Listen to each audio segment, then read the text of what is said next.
La pierre que vous portez autour du doigt cache un secret vieux, de 2000 ans. Et presque personne ne le sait. L'émeraude, cette variété de béryl coloré par le chrome et parfois le vanadium, est la seule pierre précieuse au monde dont la quasi-totalité des spécimens commercialisés subissent un traitement avant d'atteindre votre vitrine. L'huilage, une pratique traditionnelle qui remonte à plus de 2000 ans, documentée dès l'Antiquité par Pline l'Ancien, qui consiste à pénétrer les entrailles même de la gemme pour en transformer l'apparence. Voici pourquoi. L'émeraude présente naturellement des cavités négatives appelées libelles, qui forment ce que les gémologues nomment le jardin de l'émeraude. Un réseau chaotique de microfractures, de bulles biphasiques liquides-gaz, de cristaux d'actinolite, de pyrite et de calcite piégés lors de la croissance hydrothermale de la pierre à plusieurs kilomètres de profondeur. Un jardin certes poétique, mais qui brise la lumière, blanchit la transparence et peut fragiliser structurellement la gemme. Le processus commence par un nettoyage minutieux de la pierre. Puis, l'huile de cèdre est appliquée sous pression pour s'assurer qu'elle atteint les fissures les plus profondes. L'émeraude est placée dans une chambre à vide pour éliminer l'air contenu dans ces fissures, puis immergée dans l'huile choisie, soumise à chaleur et pression pendant plusieurs heures, parfois plus de 10, pour permettre au liquide de pénétrer les micro-fissures à une température douce de 60 à 70 degrés Celsius.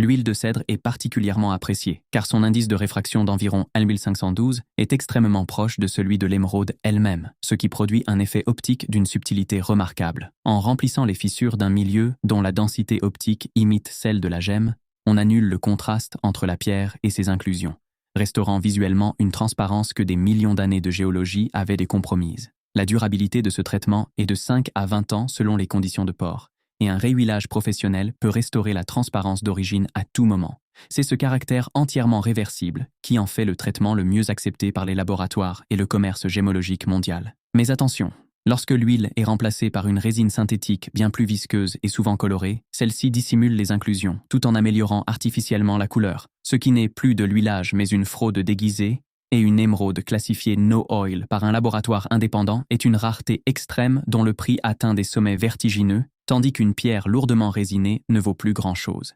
Le degré d'huilage, insignifiant, mineur, modéré ou significatif, influe directement et massivement sur la valeur marchande de la gemme et doit obligatoirement figurer sur tout certificat gémologique sérieux. Ce que vous devez retenir: acheter une émeraude sans certificat d'un laboratoire indépendant reconnu, GIA, Gubling, SSUF, en 2026, c'est accepter d'acheter une illusion sans savoir ce qui se cache vraiment dans les profondeurs de votre pierre. Chaîne initiative créée par James D. Exception.